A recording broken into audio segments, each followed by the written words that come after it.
नए साल की रात थी और बहुत ठंड पड़ रही थी। एक छोटी लड़की ठिठुरती हुई सड़क पर अकेली चल रही थी। उसके पास जूते नहीं थे और उसने पुराने फटे हुए कपड़े पहने थे। वह माचिस बेचने निकली थी, लेकिन पूरे दिन में एक भी माचिस नहीं बिकी थी। उसे डर था कि अगर वह खाली हाथ घर जाएगी तो उसके पिता उसे मारेंगे। लड़की बहुत ठंड से कांप रही थी, इसलिए उसने सोचा कि वह एक माचिस जलाकर खुद को थोड़ा गर्म कर सकती है। जैसे ही उसने माचिस जलाई, उसे उसकी रोशनी में एक गर्म स्टोव दिखाई दिया। लेकिन माचिस बुझते ही वह दृश्य गायब हो गया और फिर से ठंड ने उसे घेर लिया। फिर उसने दूसरी माचिस जलाई। इस बार उसे एक शानदार भोजन देखा, जैसे वह बहुत स्वादिष्ट खाना खा रही हो। लेकिन जैसे ही माचिस बुझी, वह सपना भी टूट गया। वह और भी माचिस जलाने लगी।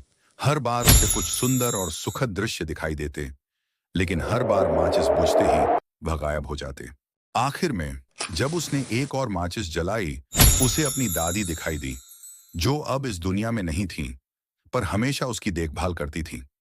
लड़की ने उनसे कहा कि वह उसे अपने साथ ले जाएं। उसकी दादी उसे प्यार से अपनी गोद में उठा लेती हैं और वे दोनों स्वर्ग की ओर चले जाते हैं, जहां दुख और तकलीफ नहीं होती। सुबह जब लोगों ने देखा तो पाया वह छोटी बच्ची सड़क के एक किनारे बैठी हुई ठंड से मर चुकी थी। लोगों को बहुत दुख हुआ यह देखकर, पर आखिरकार इस छोटी मासूम माचिस बेचने वाली लड़की को मर के वो खुशियां मिल ही गई, जो वह ढूंढ रही थीं।